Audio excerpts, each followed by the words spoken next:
The trouble with the world is that everyone has his reasons.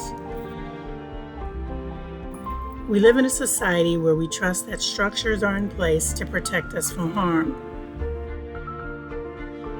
One of the most important infrastructures in our country is the healthcare system.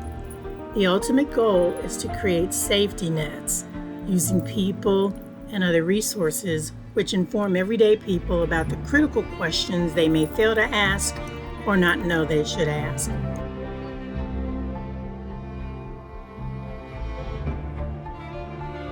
Today, we will discuss the role of the medical ethicist and how they play a vital role in the healthcare delivery system.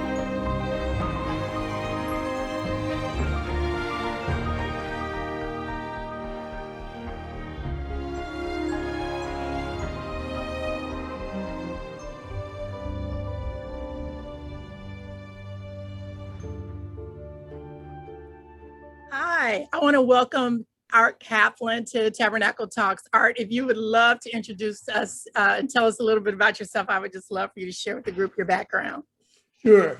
So I'm Art Kaplan. I'm the head of what's called the Division of Medical Ethics at NYU's Grossman School of Medicine in New York City. Some of you may be thinking, what's medical ethics? We look at issues that come up around everything from bedside patient care, privacy, getting informed consent, your permission to do research or to give you treatments, all the way out to policy questions such as should we allow people to genetically change embryos to try and get rid of diseases? Is that the right thing to do? And obviously with COVID, many questions about vaccines and new medicines, and what about ivermectin and alternative medicines? So those are areas where we do surveys, we try to figure out what people are thinking, then we put together research groups and try to come up with some answers. That is amazing. And I think that's great for the audience to understand that there's someone like you working in the healthcare system to answer those questions and to hold leadership accountable for a lot of the decisions that are being made. There has been a lot of information on social media right now regarding access to healthcare and who should have access. And I was reading Reddit the other day, and there was a person that was just ranting that anti-vaxxers have made a choice. And so if you get down to scarce resources, say there is an issue of scarcity of beds, that the anti-vaxxers should not be given beds. What would the ethical response to that kind of opinion be? Well, you know, every semester I teach our med students at NYU that it's not their job to figure out who's a good person and who's a bad person, who's virtuous and who's a sinner. We treat them all. The ethic has been, your job is to make people better.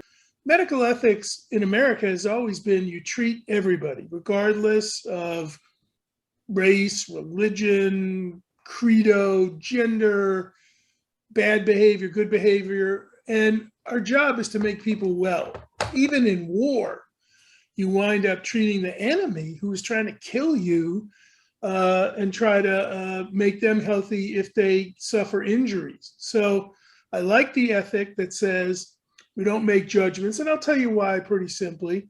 It's often hard to do it. You don't know whether the person didn't take a vaccine because no one brought them one. Maybe they couldn't get a car to get to the place. You don't know whether they're under a false information. Somebody told them a lie and they believed it. So not everybody is equally responsible when it comes to something like non-vaccination. That said, here's something to think about.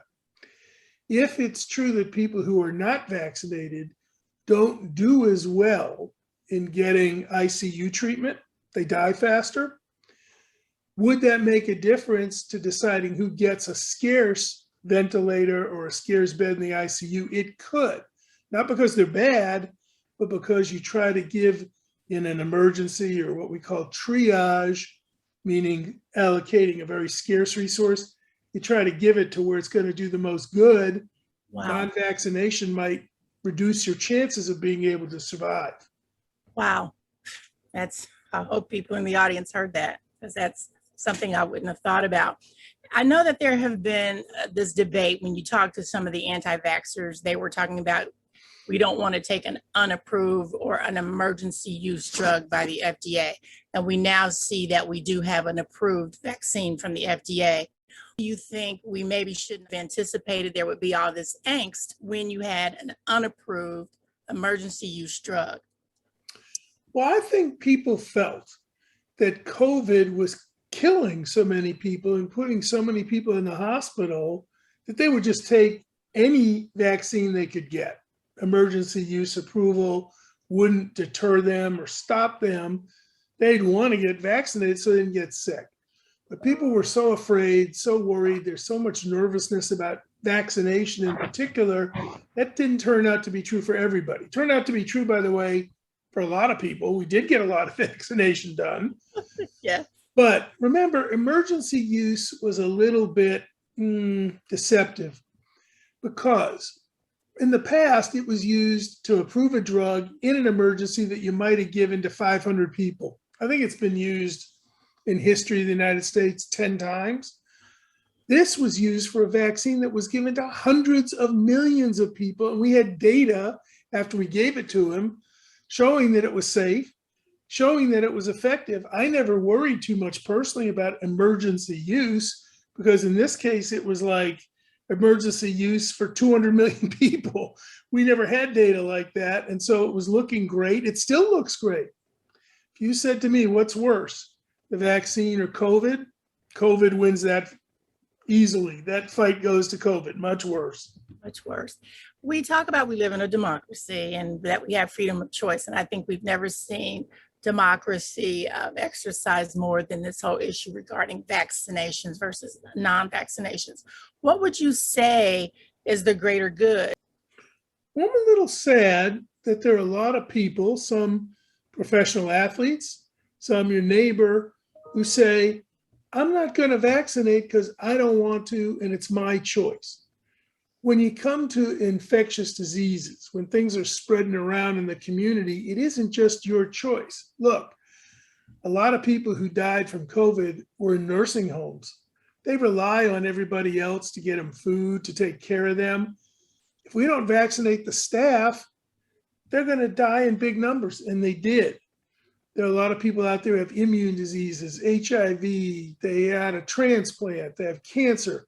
They can't get vaccinated. Vaccines won't work on them. Their immune system is weak. The only way to protect them is for your neighbor, their neighbor, to get vaccinated.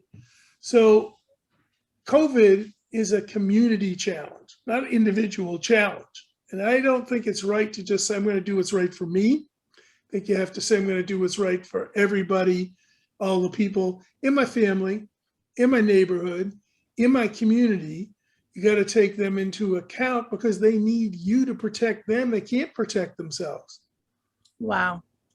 You talk about the implications of man not being an island and have a greater responsibility. And we also talk about the employers that need to have that greater responsibility as well. So when employers are trying to vacillate on, do we have a mask mandate, do we not? And we're seeing this debate across the country. What would you say to those employers? Do they have any liability for not implementing some type of mask mandate? Well, if your boss says you got to come into work, you got to come in and drive that bus, you have to come in and be a secretary, you have to be here, and they don't keep you safe, then they're responsible. We have 100 years or more of efforts to push businesses to make workplaces safer, get rid of the pollution in the air, get the asbestos and lead out of the environment, put on a hearing protection if you're working one of those jackhammers. Businesses didn't like doing that. We had to make them do that. We also had to make them do things like get the kids out of there, no child labor, because they were really exploiting young children in mines and things. So vaccination and masking are part of workplace safety. The boss should try to make your work as safe as you can, and I believe should not bring you back unless they've met that requirement. One other thing. Wow. We think about masks, we think about vaccines, but the other thing to look for and maybe even to ask the boss is, are you going to test us all? The more testing you do, the more you can tell somebody go home or stay home if they do get COVID. So that's an effective strategy as well. I think some of us have gotten so wound up about vaccine mandates that we forget it's much easier to say, go home, or if you don't feel good, stay home. Stay home. Right? Those are very good protections. I think by now everybody in the country knows what the term, or at least they've heard the term quarantine. And we know that one of the obligations of a person who's tested positive for COVID is that they're placed on some type of quarantine. What would you say about the person who is positive and they are supposed to quarantine, but say they're out traveling, they're out doing all the things they normally do? Do you think there should be any type of liability or penalty for a person that does that? Well, let me give you a case. There's a teacher a couple of weeks ago, knew she was positive, went into school, no mask, no isolation, taught class. The first 2 rows of her class got sick, the kids. I think that's a lawsuit. I think she should be held responsible. She did the wrong thing. She should not have gone to work at all. And if you make me sick and you know you're positive, we have laws on the books. People forget this. If I have HIV and I have sex with you and I don't tell you and you get sick, I go to jail. In 45 states, there's a law that says I don't warn you, then I'm responsible if I hurt you. Think of this another way. If you lived, I think you're in Ohio, right? So you get snow like I do here in Connecticut. If you don't shovel your walk, you don't shovel the stairs and somebody falls down, they come after you, right? You're responsible. Yeah. Similarly with vaccines, you don't protect yourself, you don't protect them, you don't vaccinate, and they get sick and they can trace it to you. That's responsibility. Wow, thanks for sharing that, Art. Okay, well, let's talk about the HIPAA privacy. We all know in healthcare, I work in healthcare, you work in healthcare. HIPAA is that thing that we always drum into everybody's head, that people have privacy laws. Now that we're in a pandemic, we're seeing a little stretching of those privacy laws when it comes to contact tracing, because if you're positive, I'm going to contact trace and ask you who you've been around. What do you think are the ethics? Do you see reduced privacy, and is that appropriate for the betterment of public good, that I have to ask you who you've been around and where you've been, and you really should have to tell me? So a couple of things when it comes to privacy. HIPAA applies only to doctors, nurses, hospitals, and insurance companies. Yeah. They're not supposed to leak information that they get examining you or from your record. Okay. Does that mean I can't ask you if you're COVID positive? No, there's no law that prohibits that. Does that mean you have to answer me? No. But anybody could ask anybody. It's the law of HIPAA applies to healthcare institutions, nursing homes, and their employees. Okay.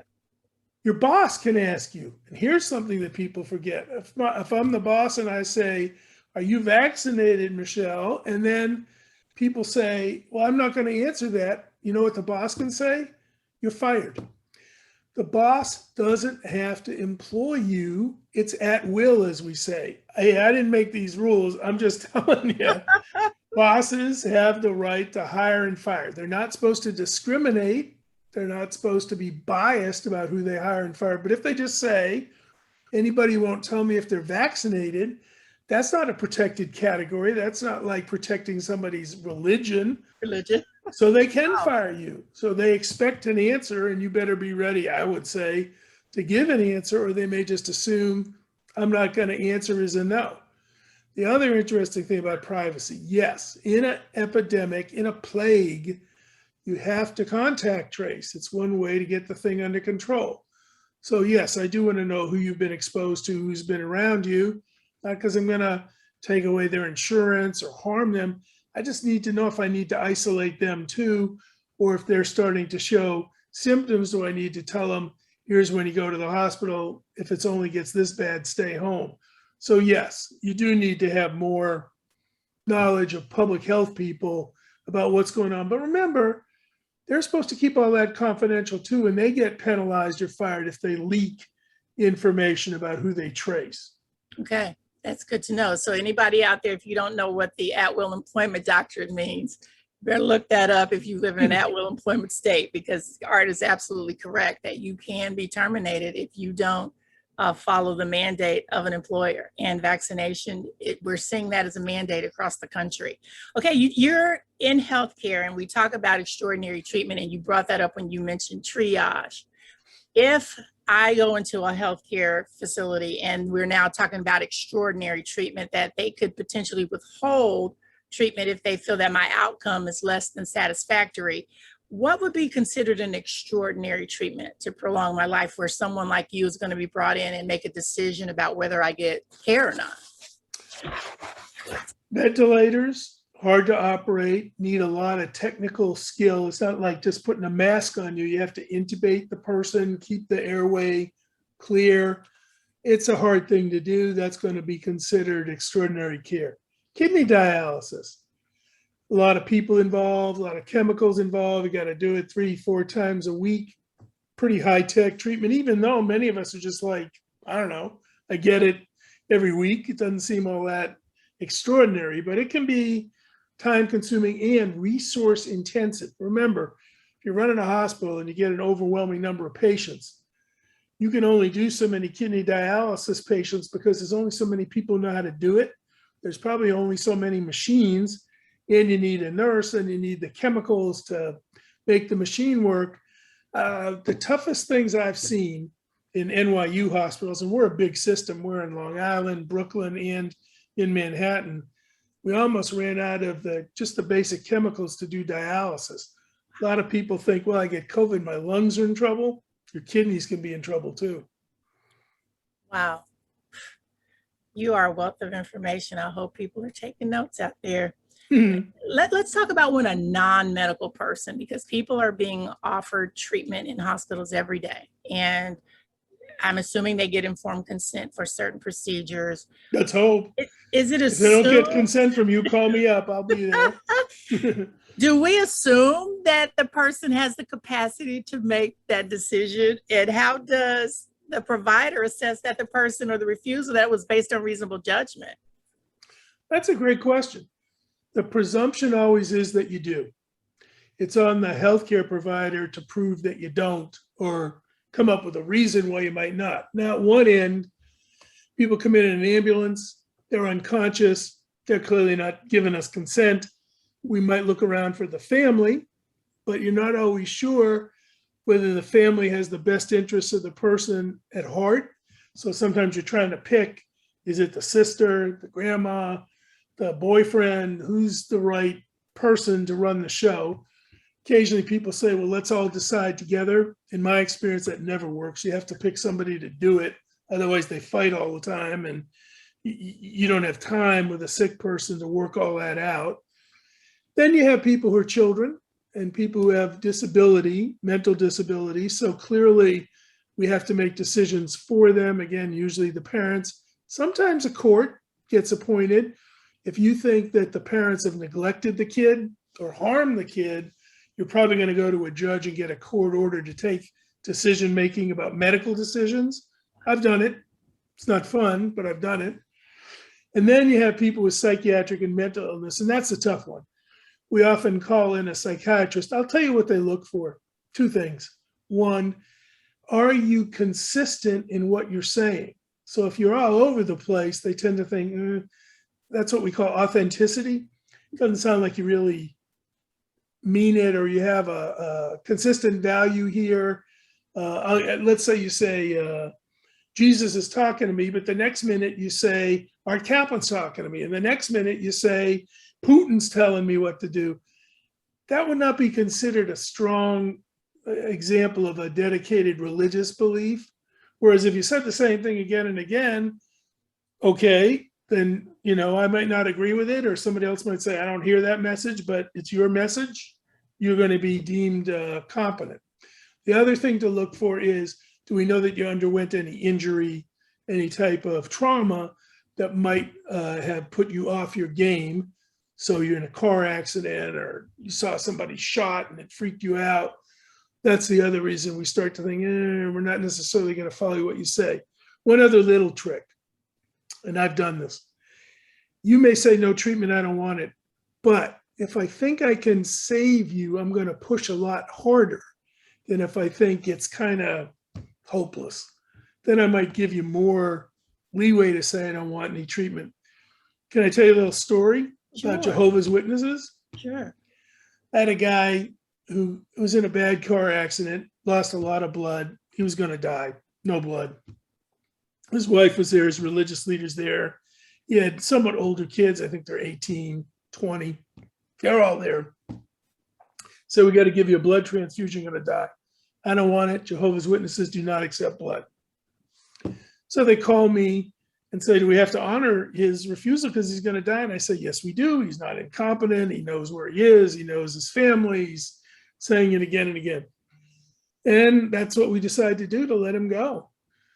But I don't know what little birdie went off in my head after we left the room, and I went back and there was nobody there but him. And I said, now, you sure you don't want blood? And he said, I do. He would not admit it in front of his family or his religious leader. So a trick I've learned is you always got to get them in a private environment to make a decision and promise them that you'll keep it a secret. Wow. Amazing story. Wow. Okay. There has been a proliferation of marijuana across the country. And we know at some point, marijuana was an illegal drug that a lot of people are serving jail time for. We also know that the pharmaceutical companies now have been under fire from major metropolitan areas and local government for their role in distribution of opiates. I'm seeing that those large pharmaceutical entities are being allowed to settle the distribution of drugs when we didn't really see those kind of settlements for the street drug peddler. What are the ethics of that when the outcomes were similar?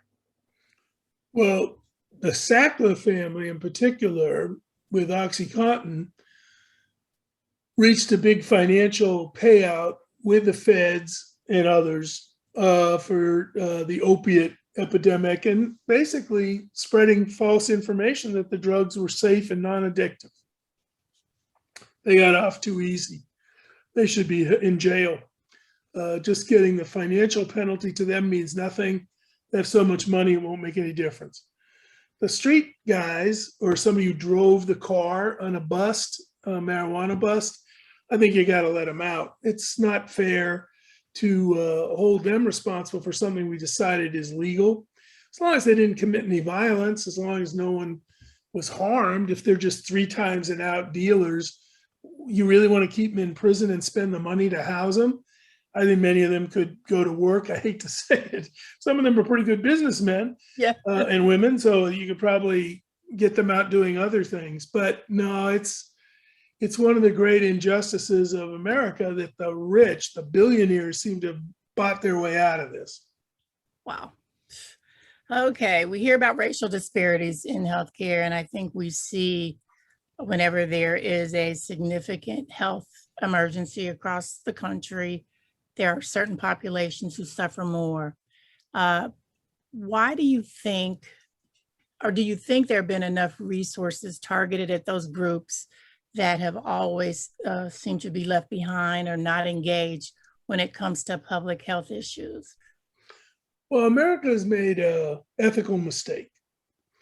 It has made healthcare something that you earn by getting it through work. So it's like you work and then you deserve to get health insurance and access to healthcare. Healthcare should be a right. Doesn't matter whether you work or not. And by making it part of work, every time somebody gets a job that doesn't have health benefits because it's part-time, they're not covered.